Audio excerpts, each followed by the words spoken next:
There was once a king's son who was seized with a desire to travel about the world and took no one with him but a faithful servant. One day he came to a great forest, and when darkness overtook him he could find no shelter and knew not where to pass the night. Then he saw a girl who was going towards a small house, and when he came nearer, he saw that the maiden was young and beautiful. He spoke to her and said, "Dear child, can I and my servant find shelter for the night in the little house?" "Oh, yes," said the girl in a sad voice, "that you certainly can, but I do not advise you to venture it. Do not go in." "Why not?" asked the king's son. The maiden sighed and said, "My stepmother practices wicked arts. She is ill-disposed toward strangers." Then he saw very well that he had come to the house of a witch, but as it was dark, and he could not go farther, and also was not afraid, he entered. The old woman was sitting in an armchair by the fire, and looked at the stranger with her red eyes. "Good evening," growled she, and pretended to be quite friendly. "Take a seat and rest yourselves." She blew up the fire on which she was cooking something in a small pot. The daughter warned the two to be prudent, to eat nothing and drink nothing, for the old woman brewed evil drinks.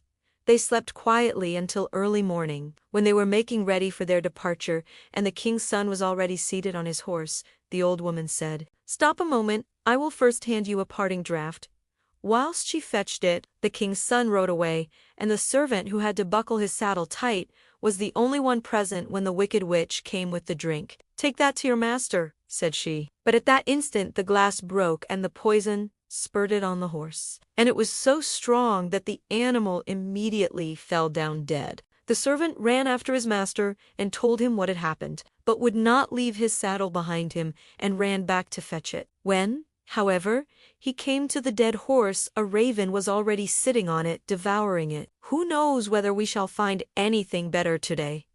said the servant. So he killed the raven and took it with him, and now they journeyed onwards into the forest the whole day, but could not get out of it. By nightfall they found an inn and entered it. The servant gave the raven to the innkeeper to make ready for supper. They had however stumbled on a den of murderers, and during the darkness 12 of these came, intending to kill the strangers and rob them. Before they set about this work, they sat down to supper, and the innkeeper and the witch sat down with them, because she too had arrived that night, tracking them by means of her dark sorcery.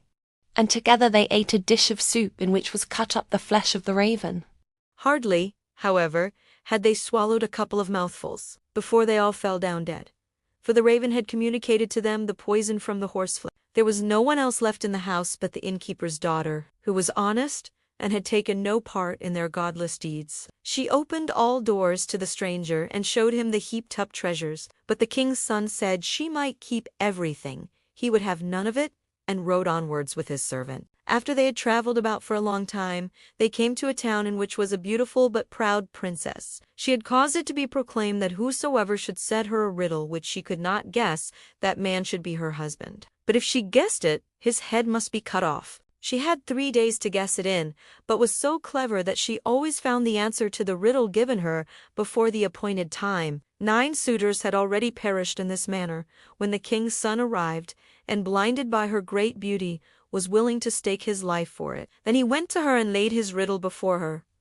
"What is this?" said he. "One slew none, and yet slew 12. She did not know what that was. She thought and thought, but she could not find out. She opened her riddle books, but it was not in them. In short, her wisdom was at an end, as she did not know how to help herself. She ordered her maid to creep into the lord's sleeping chamber and listen to his dreams, and thought that he would perhaps speak in his sleep and discover the riddle. But the clever servant had placed himself in the bed instead of his master, and when the maid came there, he tore off from her the mantle in which she had wrapped herself, and chased her out with rods. The second night the king's daughter sent her maiden-waiting, who was to see if she could succeed better in listening. But the servant took her mantle also away from her, and hunted her out with rods. Now the master believed himself safe for the 3rd night, and lay down in his own bed. Then came the princess herself, and she had put on a misty grey mantle, and she seated herself near him. And when she thought that he was asleep and dreaming,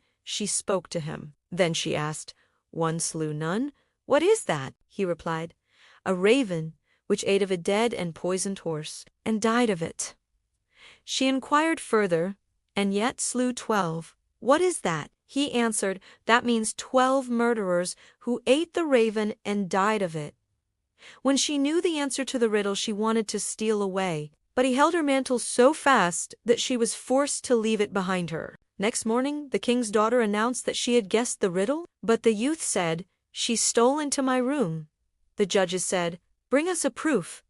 Then were the 3 mantles brought thither. They said, "Let the mantle be embroidered with gold and silver, and then it will be your wedding mantle." Thus, the princess realized that she had been mistaken and agreed to marry the noble and handsome prince, and they lived for many long years in a happy and beautiful life.